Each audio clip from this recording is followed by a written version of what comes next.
Good morning. The topic that assigned to us is about police-community relation. What is police-community relations?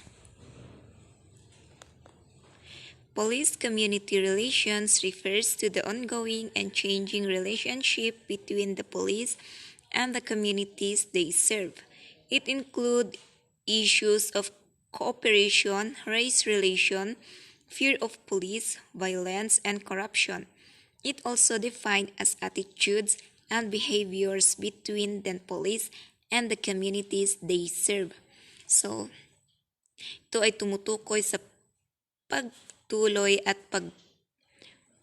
pagbabagong ugnayan sa pagitan ng pulisya at ng mga komunidad na kanilang pinaglilingkuran. Kabilang dito ang mga issue ng pagtutulungan, ugnayan ng lahi, takot sa karanasan ng pulisya at katiwalian.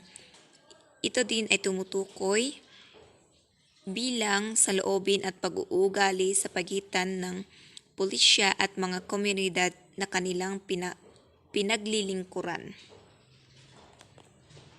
Community relations build trust and communication between officers and citizens.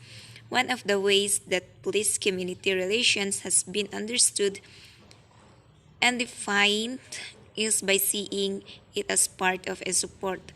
It including public relation, community service, and community participation. So, public relations. What is public relations? So, public relation, which is a collecting of communication techniques used by individuals or organizations to be convinced an audience about the merits of an idea, organization, program, practice, or policy. So,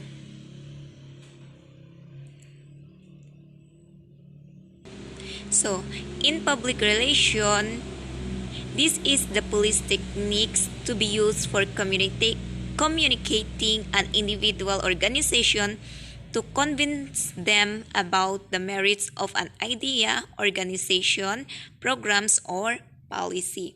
So, what is community service? Community service refers to the activities whereby police engage in pro-social activities to enhance the well-being of the community beyond law enforcement and order maintenance. So, example, running police athletic leaguage or night basketball leaguage. So, yung mga police ay gumagawa sila ng mga activities para sa mga community para maiwasan yung maiwasan na sila ay gagawa ng mga crime or kinds of violation. So, what is community participation? Community participation involves members of the community taking an active role trying to genuinely help the police. It is the widely used social work concept of community organization with particular attention to the pivotal responsibility of the police and the other criminal justice agencies. So, yung mga community ay tinutulungan nila yung mga police para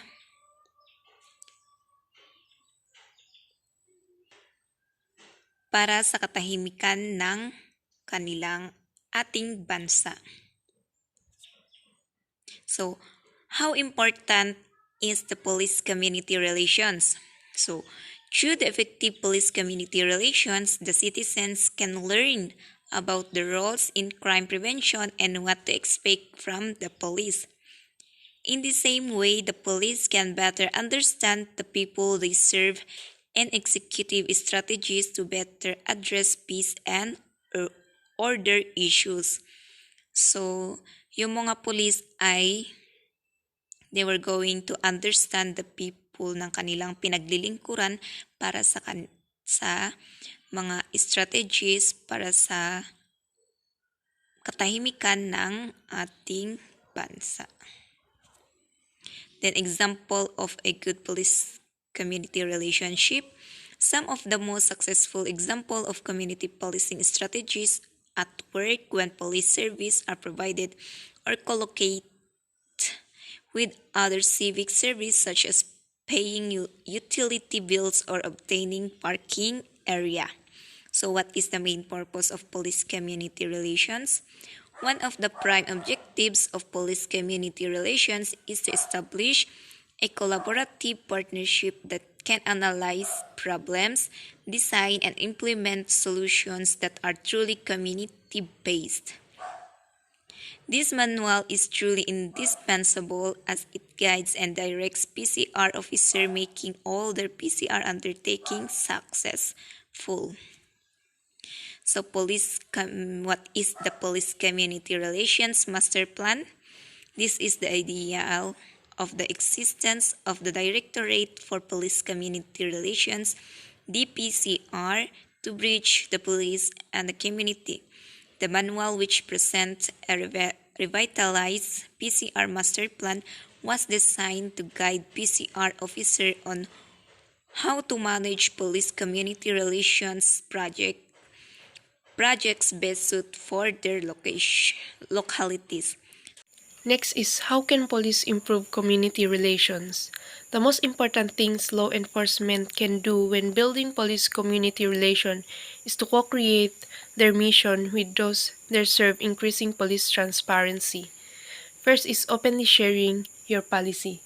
Ang halimbawa nito ay ang pag-organize ng mga pulis ng meeting para pag-usapan o ipaliwanag ang mga policy or ginawa nilang patakaran para sa komunidad at para din malaman ng mga tao at maintindihan nila ang mga ito.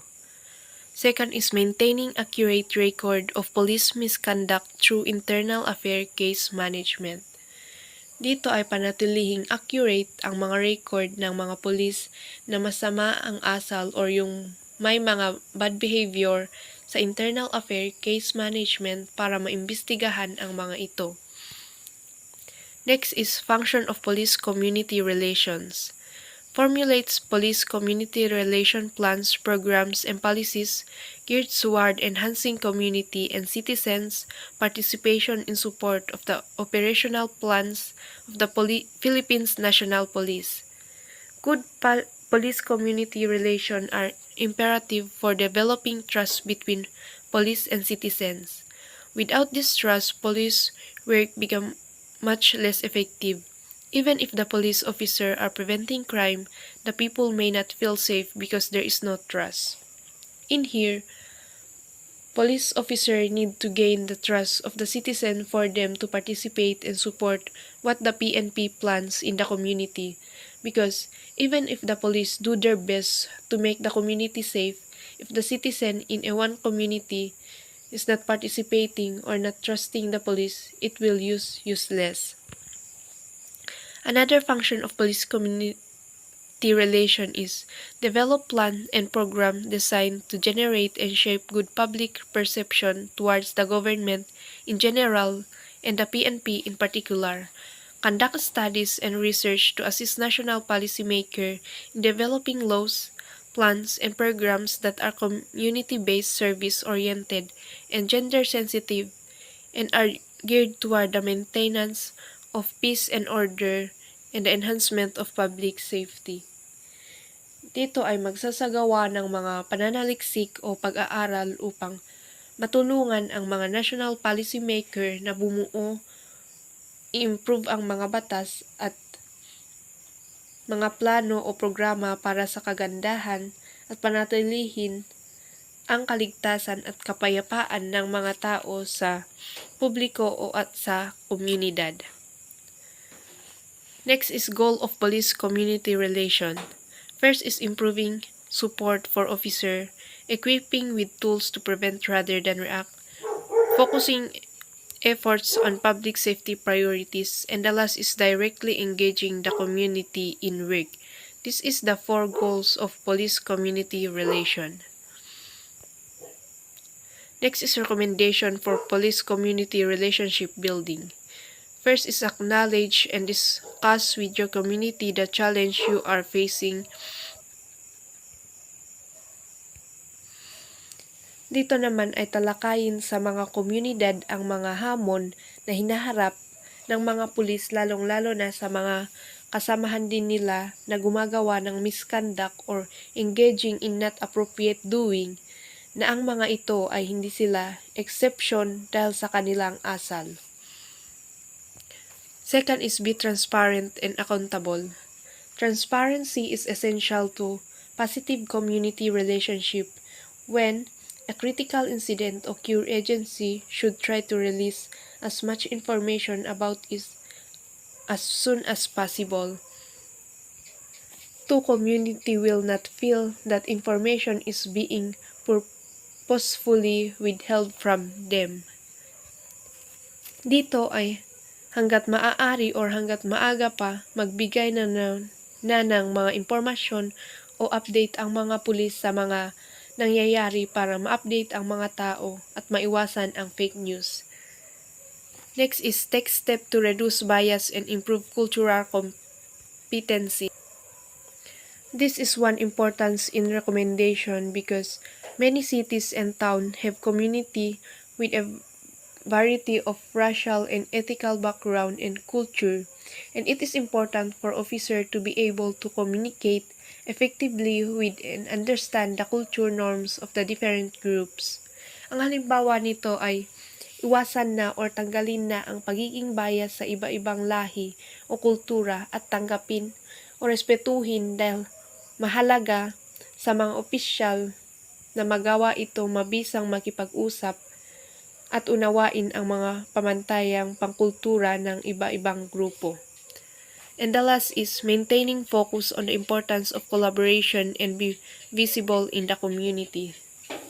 In addition is personal interaction between police officer and community members build mutual trust, which is essential to addressing neighborhood problem and reducing crimes. This is all about our report, Police Community Relationship.